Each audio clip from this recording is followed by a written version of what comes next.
लेकिन बाद में ज्यादातर जमीन प्राइवेट बिल्डरों को बेच दी और वो भी बड़ा मुनाफा लेकर। आइए आपको दिखाते हैं कि ये पूरा मामला आखिर था क्या।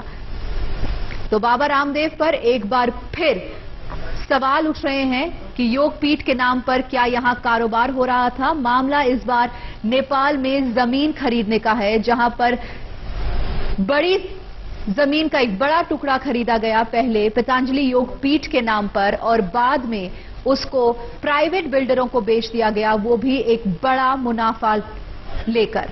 तो ये एक्सक्लूसिव जानकारी आज तक के पास है। लगातार बाबा रामदेव पर सवाल उठते आए हैं, उनकी जितनी कंपनीज हैं उनके ऊपर सवाल उठते आए हैं और अब जमीन का ये नया मामला सामने आया है और ये जमीन जो है वो नेपाल में खरीदी गई है।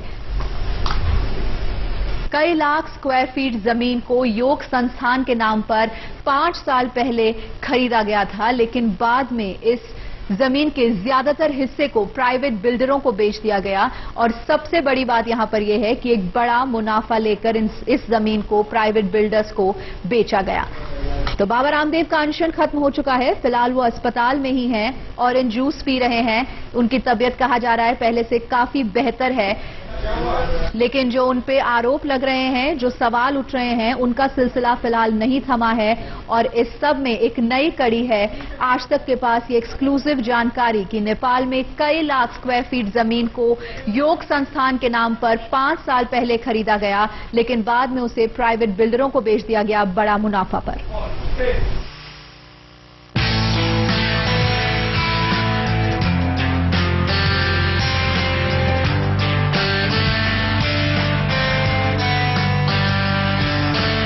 रामकृष्ण यादव उर्फ बाबा रामदेव उर्फ स्वामी रामदेव, दुनिया इन्हें योग गुरु के तौर पर जानती है और पिछले कुछ दिनों से खबरों की सुर्खियों में सबसे ऊपर योग गुरु बाबा रामदेव का ही नाम है। लेकिन अब जो खबर हम आपको दिखाने जा रहे हैं वो बाबा रामदेव और पतंजलि योगपीठ संस्थान पर कई सवाल जरूर खड़े करेगी।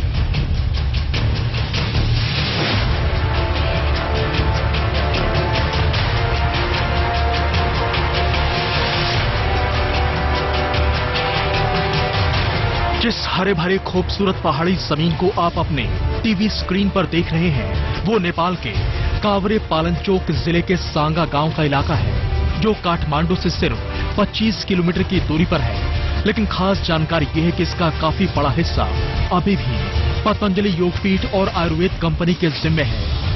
वही पतंजलि योगपीठ जिसके संचालक बाबा रामदेव भी हैं। हम अभी भी इसलिए कह रहे हैं क्योंकि पतंजलि योगपीठ ने साल 2007 में 815 रोपनी जमीन यानी 44,82,000 स्क्वायर फीट जमीन को योग और आयुर्वेदिक संस्थान बनाने के नाम पर खरीदा था। एक रोपनी करीब 5,500 स्क्वायर फीट के बराबर होता है। 2007 में उस वक्त प्रति रोपनी जमीन की कीमत नेपाली रुपए में 85,000 से लेकर 1,35,000 रुपए थी। भारतीय रुपए के हिसाब से 53,000 से 84,000 रुपए के बीच।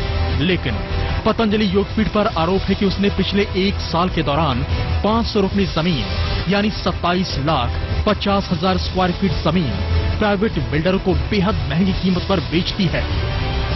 पतंजलि योगपीठ को जगह बेच गई। मे बी 6 और 7 पार्टीज को बेच गए। प्राइवेट लोगों को? प्राइवेट लोगों को। किस पर्पस के लिए? For housing, may be housing और अदर कमर्शियल पर्पस। आपने ये तो सुन लिया कि जमीन 6-7 प्राइवेट बिल्डरों को बेची गई, लेकिन अब हम आपको बताते हैं कि पहले जमीन कितने में खरीदी गई और फिर कितने में बेची गई। 2007 में पतंजलि योगपीठ ने कुल 815 रोपनी जमीन खरीदी। अगर हम प्रति रोपनी की औसत कीमत 62,500 भारतीय रुपए लगाएं तो कुल कीमत बैठती है करीब 5,09,37,500 रुपए। और इनमें से जिस 500 रोपनी को बेचने का आरोप संस्थान पर लगा है उसकी तब की कीमत होती है करीब 3,12,50,000 रुपए। कहा जा रहा है कि अब 500 रोपनी यानी 30 लाख स्क्वायर फीट जमीन को प्रति रोपनी 6,25,000 के फायदे पर बेचा जा चुका है। इसके मुताबिक 500 रुपनी जमीन को 31 करोड़ 25 लाख की कीमत पर बेचा गया और फायदा हुआ करीब 28 करोड़ रुपए का। लगभग यही गरीब जनता से यहाँ पर ये 80,000 से 1,35,000 तक पर रोपनी ने खरीदा है पतंजलि से। पतंजलि ने बिल्डर को लगभग 10 लाख रोपनी से बेच दिया। कितना मुनाफा कमा लिया? लगभग 27 करोड़ रुपए। आज तक के पास वो तमाम दस्तावेज हैं जिसमें सांगा गांव की जमीन को पतंजलि योगपीठ के नाम पर खरीदने का हिसाब किताब है। इसमें बाबा रामदेव का नाम भी कई जगह बतौर संचालक दर्ज है। आपको ये जानकर और भी हैरानी होगी कि जिन लोगों को योगपीठ ने जमीन के बदले चेक दिए उनमें से कुछ के चेक तक बाउंस हो चुके हैं। वो पतंजलि योगपीठ में चेक दिया तो उसे हम बैंक में गए तो बैंक से वो चेक पैसा नहीं है बोला, ये ऐसा आया। हम तो चेक क्यों दिया था पतंजलि योगपीठ? जमीन लेने के लिए।